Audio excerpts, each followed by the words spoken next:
toutes et à tous dans Kana en aparté, c'est parti pour une nouvelle émission du podcast audio lancé par l'un des éditeurs historiques du manga en France, les éditions Kana. On se retrouve ici chaque semaine pour parler de manga dans deux types d'émissions, soit pour une demi-heure d'analyse et de discussion, ou soit pour une version longue des entretiens d'une dizaine de minutes. C'est en alternance, un coup l'un et un coup l'autre. Pensez surtout à activer les notifications et à mettre une petite note, un commentaire ou à partager ce programme autour de vous. Aujourd'hui, nous allons parler d'une série qui commence sa seconde jeunesse en France depuis le 18 avril dernier.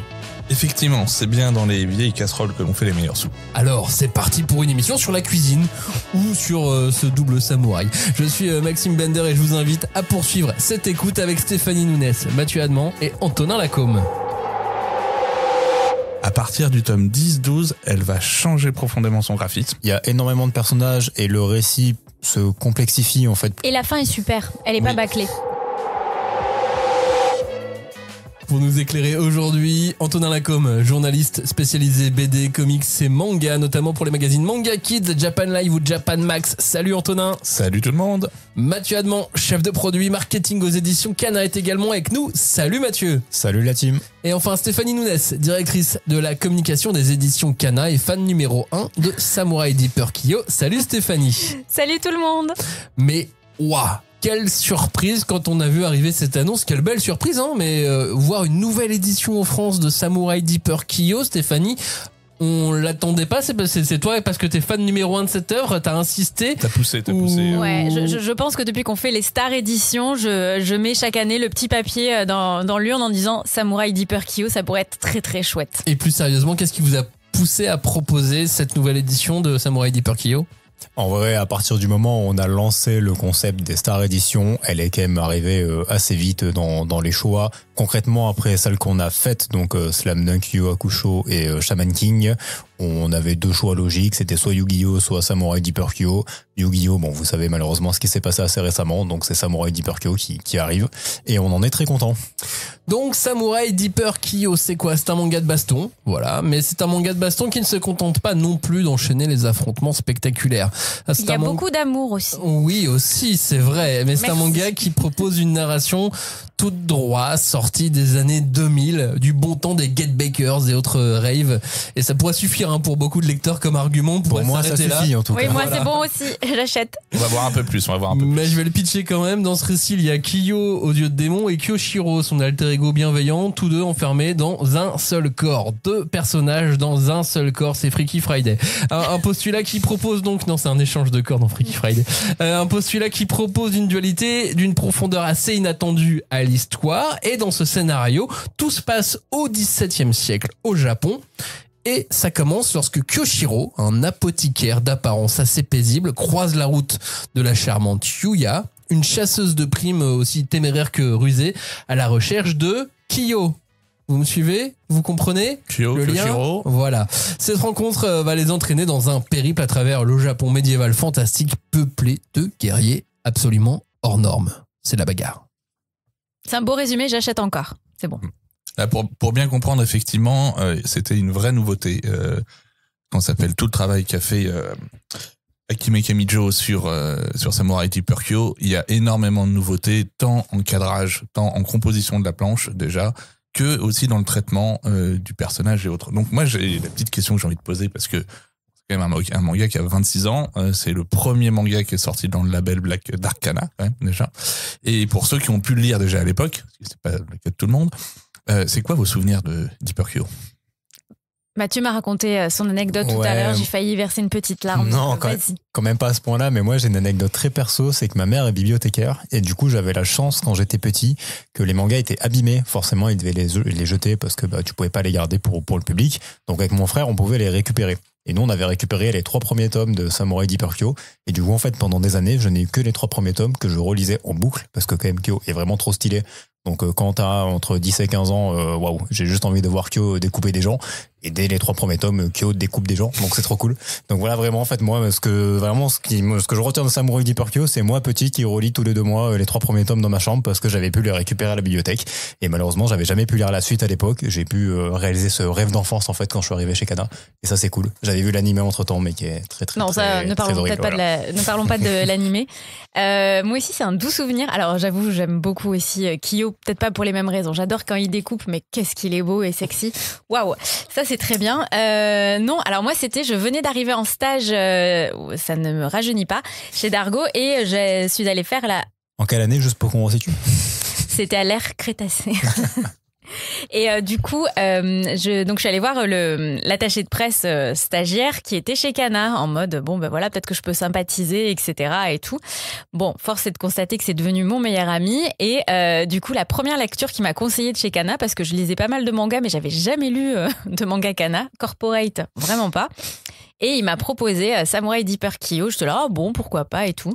Et donc, du coup, c'est lui qui est devenu ma bibliothèque ambulante parce que du coup, je pense que tous les 3 jours, il me filait 5 tomes à lire pour le soir, pour le lendemain avec explication de texte et tout ça. Et ça a été mon manga de cœur, Madeleine de Proust, de mon arrivée chez Kana. Et c'est donc aussi pour ça qu'aujourd'hui, ce manga est réédité peut-être aux éditions Kana, tellement intense. Tout peut-être par de là.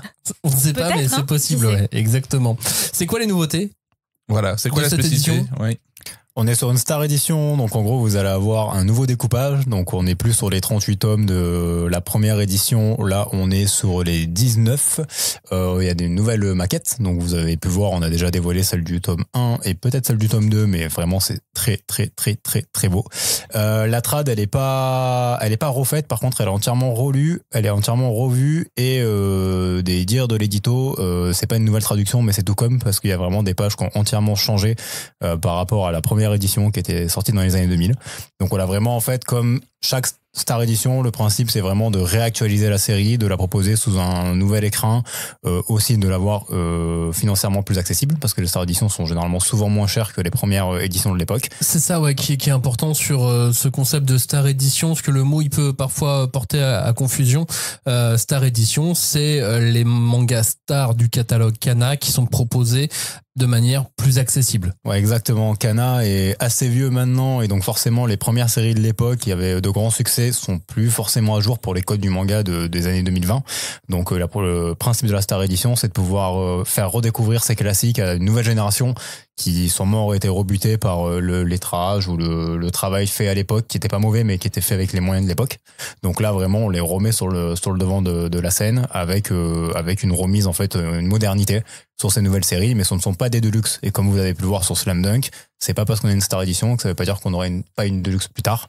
Voilà, rien n'est fermé, mais c'est vraiment, faut vous dire que ce sont les éditions de base qui remplacent les éditions classiques avec les codes de 2025.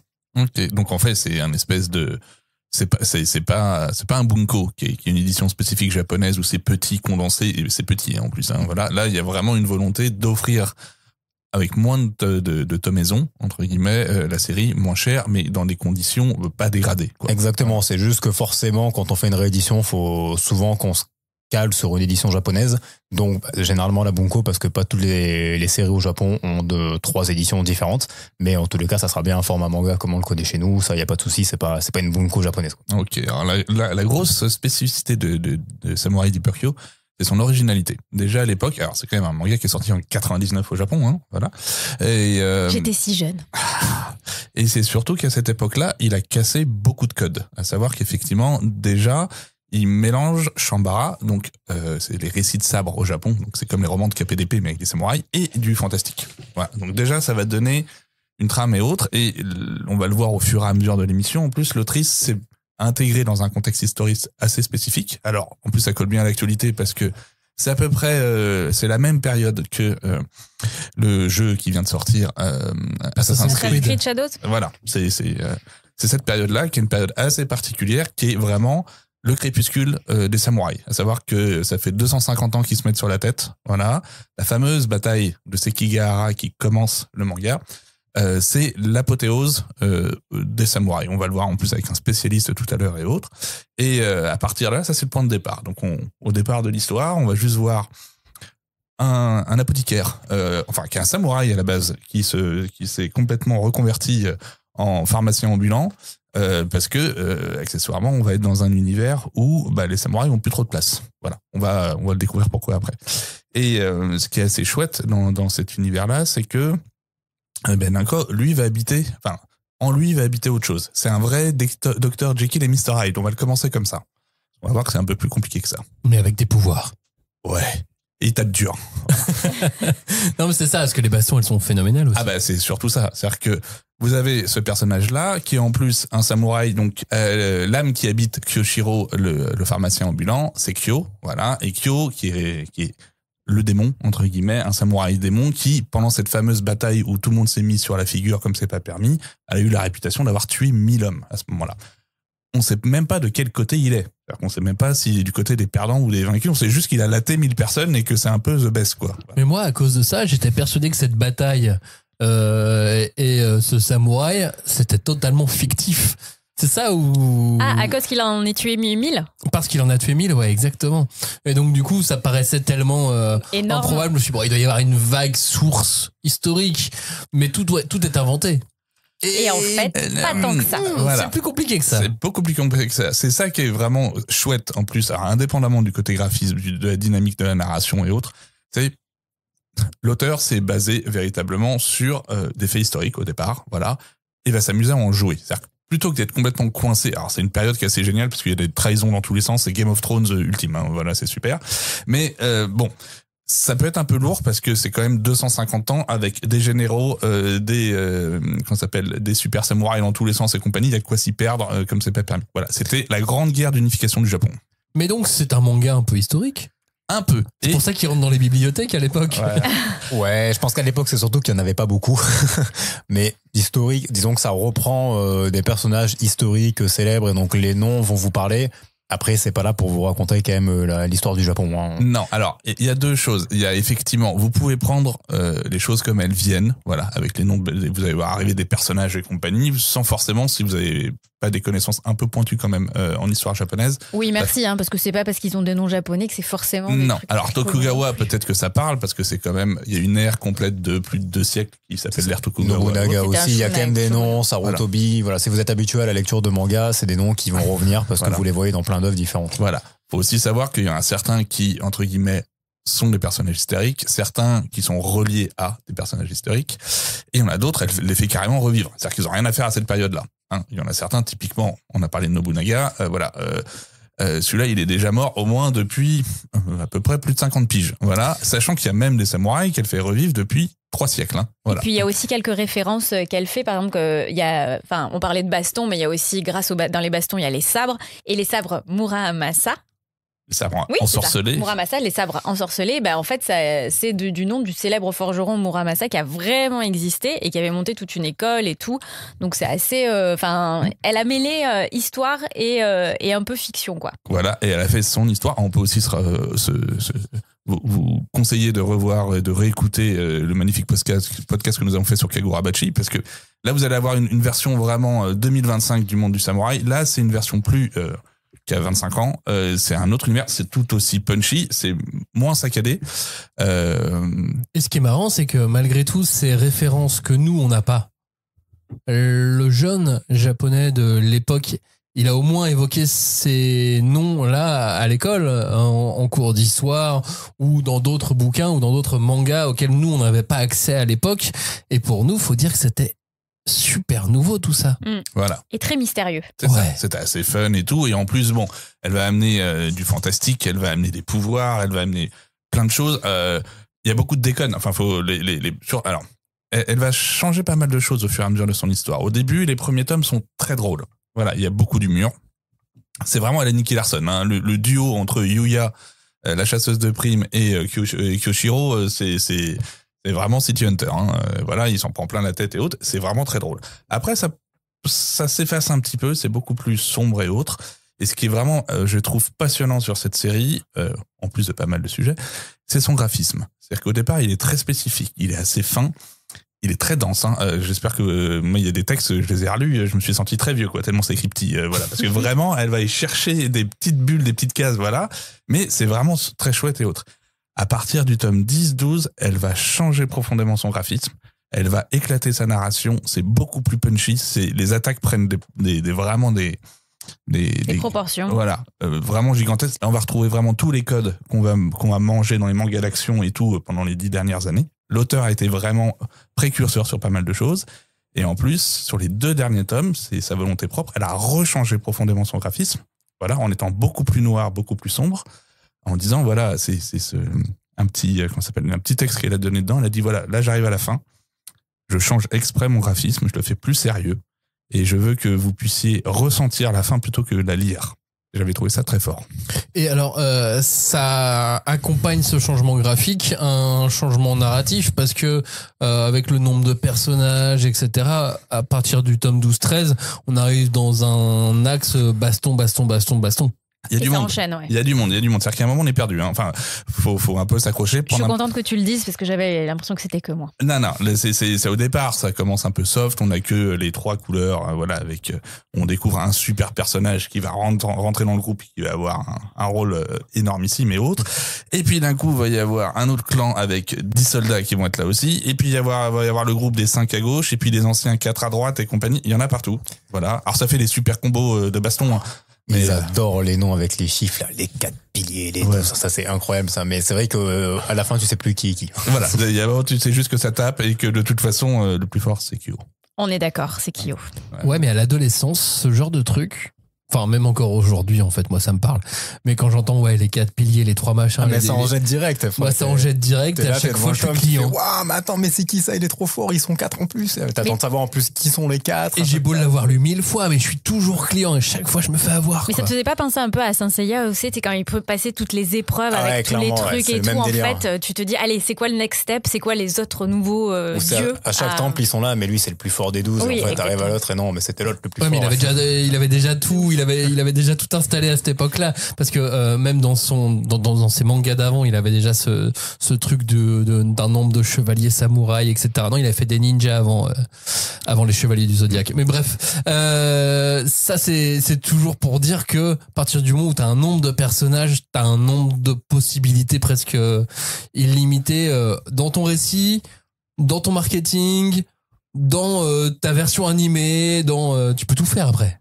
Ça c'est génial et elle fait plein de choses. Elle essaye plein de choses. Il y a 2-3 codes qui sont assez particuliers en plus, c'est que le personnage principal, la nouveauté, enfin l'alter ego, Kyo, il est vraiment en quête de puissance. Et c'est surtout que c'est pas quelqu'un qui va en rechercher en avoir de plus en plus, puisque au début du manga, c'est déjà le plus fort. Voilà. Il est bridé. Mais tu vois, t'as une dualité aussi sur ce que tu dis et par rapport à ce qu'on vient de dire, c'est que il y a énormément de personnages et le récit se complexifie en fait plus on avance.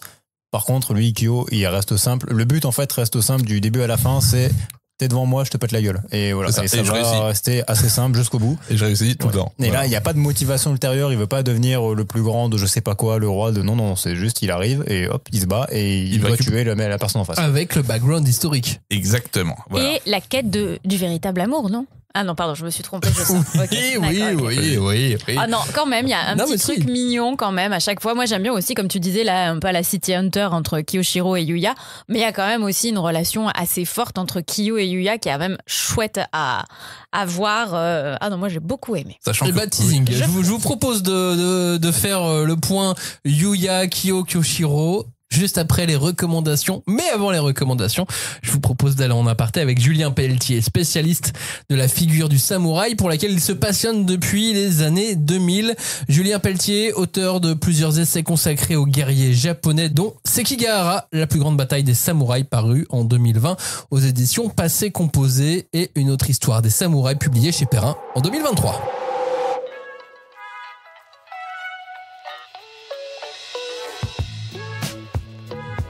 Salut Julien, bienvenue dans Kana en aparté. Merci d'être avec nous.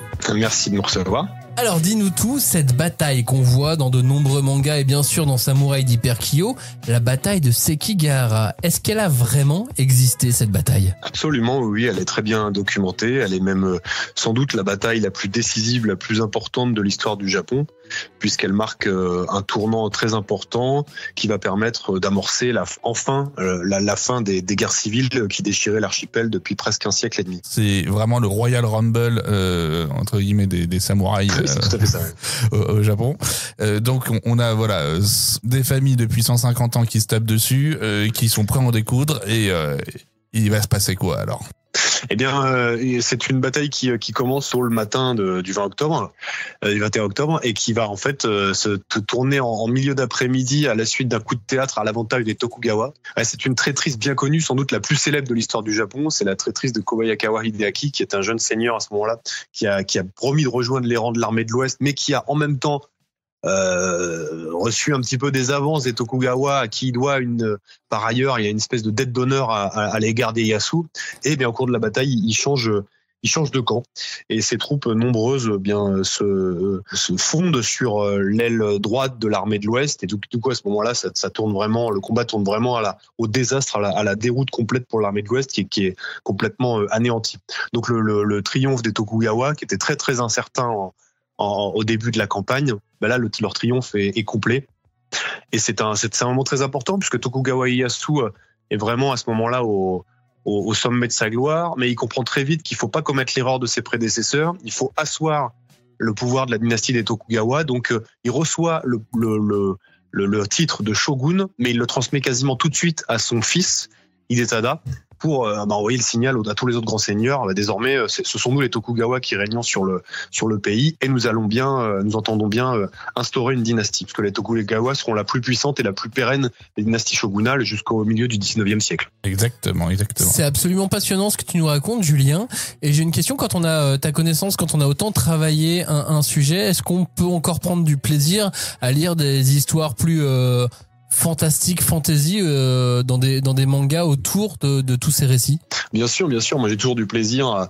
Je me souviens du film qui est sorti il y a quelques années, je crois en 2017. Sekigahara, qui a été un blockbuster au Japon, qui s'est pas beaucoup vendu à l'étranger, qui s'est pas beaucoup exporté. Mais enfin bon, c'est pas toujours simple de parler d'histoire du Japon sur les écrans du monde entier.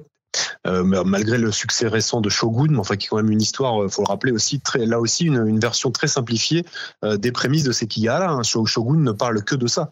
Bien sûr, le seigneur Toranaga n'est autre que Tokugawa. William Blackthorne est très librement inspiré de William Adams. Donc, ce sont cette histoire est assez librement inspirée de faits dont l'historicité est tout à fait avérée. Donc, ça inspire les lecteurs, ça inspire aussi les spectateurs des salles de cinéma ou des écrans de télé comme moi. On n'est pas du tout.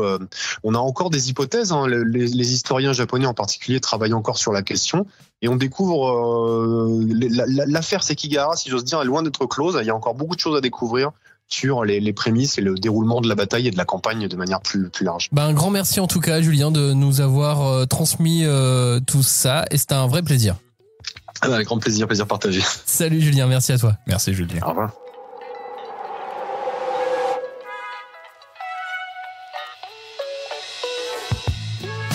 Retrouvez la version longue de notre entretien avec Julien Pelletier la semaine prochaine dans Kana en aparté.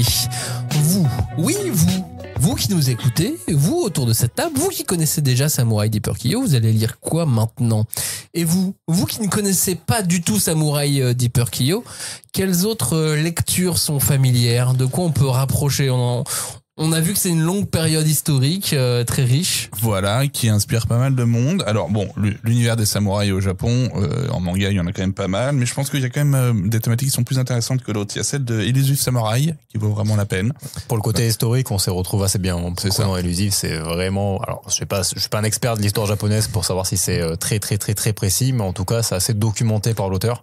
Donc je pense qu'on est quand même. On aurait dû le demander à Julien dans la partie. Oui, qu'est-ce qu'il en pensait? Ouais, c'est sûr. Mais alors effectivement, et dans les samouraïs, en plus, il s'est entouré d'une équipe technique pour les motifs des kimonos, pour les armes. Il a des experts pour absolument tout. Donc oui, il y a une véracité. Et puis de toute façon, vous avez bien vu le logo du héros. C'est le logo de Zelda. Oui, c'est la Triforce. Donc oui, évidemment, mais c'est pas la même signification. Non, c'est pas la même signification, c'est clair. Mais c'est pas la même époque non plus. C'est ça. Il y a Blue Wolves aussi, voilà, parce que là on est aussi dans un récit beaucoup plus réaliste entre guillemets, qui s'accroche beaucoup plus à la réalité des samouraïs et à la réalité historique. Donc on a ça. On a aussi, on veut rebaigner dans le fantastique, on a l'habitant de l'infini, voilà, où là on a vraiment du bâchage de samouraï avec en plus un personnage qui a un petit peu côté Kyo, à savoir qu'il ne peut pas mourir. Voilà, parce qu'il a un verre un peu particulier en lui qui fait que même s'il se fait trucider, il arrive quand même. Voilà, nous sommes bien dans un label Black d'Arcana, hein, là aussi, hein, voilà. Même si... Et alors attends, parce que tu te rapproches de choses qui sont proches en termes effectivement de samouraï tout ça. Mais alors moi, je reviens encore à mon histoire d'époque. Qu'est-ce qu'il y avait à l'époque? Il y avait Get Bakers.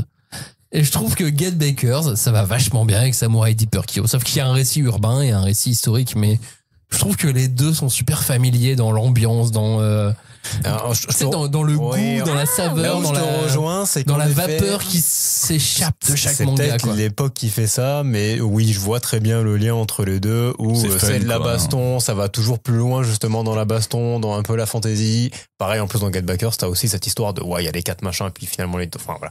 Donc on s'y retrouve quand même assez facilement, et les deux sont très bien. Le building, le building dans Get Bakers.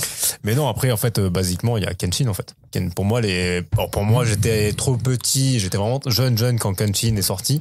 Mais moi, j'avais vraiment 2 gros récits de sable, c'était Samurai Deeper Kyo et Kenshin, et il y avait un espèce de face à face entre les deux. Ouais, et que personne me tombe dessus, mais j'ai enfin commencé à le lire, et j'avoue, c'est très bien. Kenshin, c'est super, c'est fun, c'est historique sur certains, puisqu'on a le Shisengumi qui est dedans, et donc le Shisengumi, c'est pendant la guerre du Boshin de restauration, la troupe de samouraïs qui va défendre, entre guillemets, la partie des Tokugawa, voilà, contre ceux qui veulent remettre l'empereur au cœur du pouvoir, et Kenshin, il va varier au milieu, et c'est un assassin au milieu, voilà. Et Kenshin est vraiment comment ça s'appelle, il a la capacité, c'est une série qui a vraiment la capacité de manier vraiment du fantastique, du fun, du combat, c'est de la réflexion, c'est plus subtil que dans les combats que Kyo quand même. Et il n'y a pas un fan de basketball que vous connaissez bien chez Kana aussi, qui a fait un récit comme ça de sabre? Parce qu'on parle de la pierre et le sabre, donc on peut pas ne pas parler de Vagabond, voilà, hein, quand même, qui est le récit de... Ouais, mais après Vagabond, c'est plus compliqué, c'est pas fini. Ouais, déjà, et surtout Vagabond, que ça soit Samurai Deeper, vous devez lire en fait. Oui. Comme ça au moins, ça va faire aussi Vagabond, c'est vraiment... C'est magnifique, le dessin. C'est une réflexion profonde sur l'art de la guerre. Enfin voilà, qu'est-ce que ça veut dire? C'est vraiment l'intellectualisation qui a été faite après Sekigahara du rôle des samouraïs. C'est-à-dire que voilà, c'est que ils ont été entre guillemets interdits de combattre. Il a fallu qu'ils se dépensent à faire quelque chose. Julien, vous parlez à un moment, le Japon décide d'envahir la Chine et autres. C'est juste qu'au bout il y avait 200 ans de guerre civile avant. Tout le monde a été nourri juste à se taper sur la gueule, et pour éviter que les esprits s'échauffent, à ce moment-là, Ieyasu s'est dit, ok les gars, on va aller taper ceux d'à côté, comme ça va éviter de se taper entre nous, quoi. Voilà, ça n'a pas assez bien fonctionné que ça, mais voilà, l'idée c'était ça. Et pour terminer, quand on parle vraiment de noms historiques et fait de la fantaisie, lisez Gintama. Voilà. Gintama, vous êtes en plein dedans, ça prend tous les personnages historiques de l'histoire du Japon. On n'est pas sur le même esprit. C'est pas le même registre, non, Mathieu? Pas le même registre, mais lisez Gintama. Non, après vous pouvez allumer la télé puis mettre un petit samouraï champloo. Ah, ouais. Ça marche aussi. Et Shogun, effectivement. Alors c'est pas la même période, comme on a dit, mais quand même, ça te baigne vraiment dans l'ambiance. Et sur Netflix, vous avez une série en 6 épisodes. Oui. Blue Eye Samurai. Voilà. Incroyable. Super série. Je l'ai re-regardé pour bien remettre les personnages et là, vous voyez le Game of Thrones que ça a été, en fait. Voilà. Et pour la baston et le côté marrant, Bleach marche bien aussi avec un petit samouraï Deeper Kyo. Voilà, on a fait le tour. Revenons. On vous avait promis de revenir sur Yuya, la relation entre Yuya et Kyoshiro et Kyo. Même plus que ça. C'est-à-dire que, honnêtement, il y a la dualité Kyoshiro-Kyo qu'on va voir qui va se complexifier complètement au fur et à mesure du récit et autres. Mais vraiment, pour moi, Yuya est le côté complètement... Parce que c'est comme une badass au départ qui va être un petit peu plus minimisé après. Par contre, franchement, c'est pas une greluche. Voilà. Et pour moi, c'est le vrai personnage principal de la série parce que c'est elle qui va apporter le point de vue sur Kyo.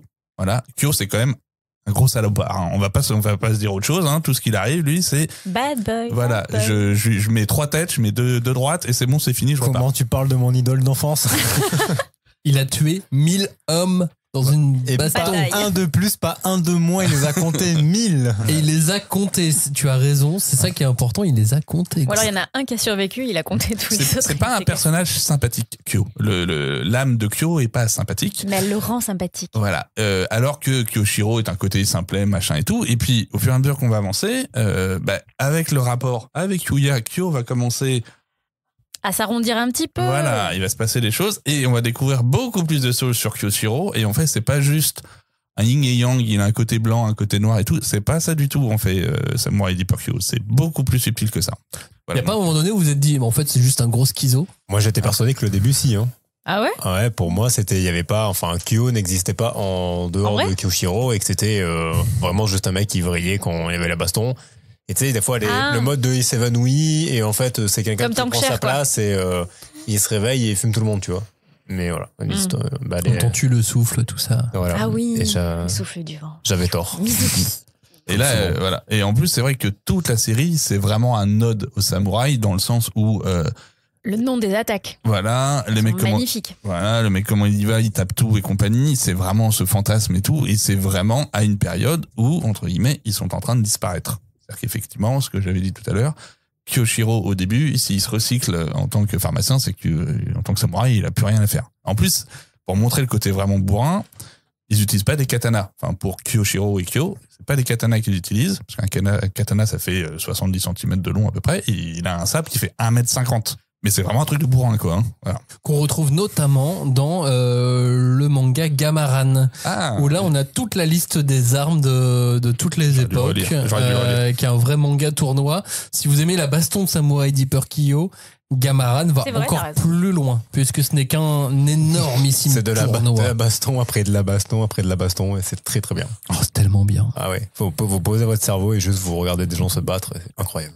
Et avec des armes et des techniques toujours plus novatrices. Mais là aussi, ça, on l'a dans Samurai Deeper Kyo, finalement. oui, on l'a.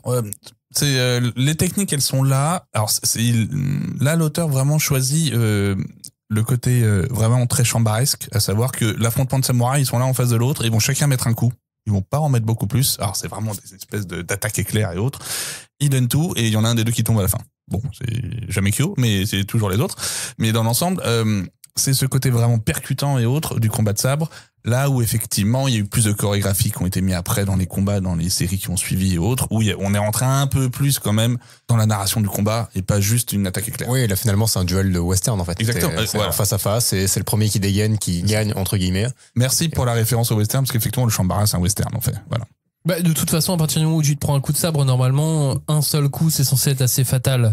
Donc, J'ai jamais normalement, essayé, je tu peux pas dire. te bats pas pendant des heures. En tout cas, dans toutes les démos que j'ai vues se relève pas. de katana, de combat d'époque, etc. Et on m'a toujours expliqué que, en général, ça durait pas 10 minutes. Ça en durait 2 grands max. Et point, ça s'arrêtait là parce qu'en général, dès que t'arrivais à porter un coup, bah le coup était quasiment fatal, ou en tout cas la personne était plus en état de continuer à se battre parce que les sabres étaient très Tranchant. très tranchants. Alors, On est d'accord. Mais Ouais. c'est très fantasmé, parce que pendant la bataille de Sekigahara, les sabres, on les sortait à la fin. C'est-à-dire que d'abord, il y avait des espèces de mousquets. Alors, les mousquets, c'est l'ancêtre du fusil, avec une précision de 10 mètres, maximum déjà, donc, et 20 minutes pour recharger le machin, voilà. Et sinon, ils se battaient surtout avec des lances qui faisaient 6 mètres de long, pour allumer les gens à distance, quoi. Plus pratique et plus sécure quoi. Voilà, c'est-à-dire qu'au moment où tu l'idée, sors le c'est de pas sabre, mourir quand tu te bats. Ouais. voilà. Et donc au moment où tu sors le sabre, t'es vraiment un peu border, quoi. Hein. Voilà, tu te dis là, Et puis au milieu de tout ça, pour finir, t'as le super samouraï, quoi. et t'en as plusieurs. Et là, justement, cette bataille-là, c'est vraiment, ils sont tous là. Voilà. Donc, et ce qui est génial dans Samurai Deeper Kyo, et la période qui est juste avant, ce qu'on appelle la période Sengoku, c'est la période où il y a tellement de choses, il y a des trahisons, on découvre plein de choses, c'est l'arrivée des premiers pistolets, des premiers mousquets, et c'est en même temps l'ère des ninjas. La famille de Iga, le clan de Iga et autres, qui est très réputé, ils se sont fait, entre guillemets, très connaître et complètement déboîter juste avant Sekigahara, en fait. Voilà. Donc c'est riche, c'est vraiment une période qui est super riche. L'auteur l'exploite à peu près comme elle veut, elle s'amuse. Enfin, Et la fin est super. Elle est pas Oui. bâclée, je Ouais. trouve. Bah, et surtout que, effectivement, sur les 2 derniers tomes, il y a un moment donné, ça va mettre du temps à sortir maintenant. C'est quoi le rythme de parution de Samurai Deeper Kyo? Un tous les 2 mois. Donc ça va prendre combien de tomes en tout? 18 tomes. Donc, faut faire un calcul rapide. 6 par an, ça fait 3 ans. Voilà. 3 ans. Voilà, donc dans 3 ans, vous aurez la fin Mais de vous ne serez Samurai pas Deeper normalement Kyo. déçu, elle est plutôt finement menée. Et il y a des bons climax avant. C'est-à-dire qu'il y a des bons arcs avant qui vont vraiment monter la sauce. Et vous avez vu qu'on est super bon en maths. Merci d'avoir écouté cette émission. Samurai Deeper Kyo, donc réédition, le tome 1 est déjà disponible. Il est à quel prix? 10,25 €. Bah voilà, maintenant vous avez le prix, c'est déjà disponible. L'Aquamania va revenir en France, ça c'est sûr. Merci pour votre écoute. Et puis n'oubliez pas, un commentaire, une note ou des petites étoiles. C'est toujours encourageant. N'oubliez pas non plus de vous abonner à l'émission. Merci de nous avoir écoutés. Salut à tous. Salut tout le monde. Salut!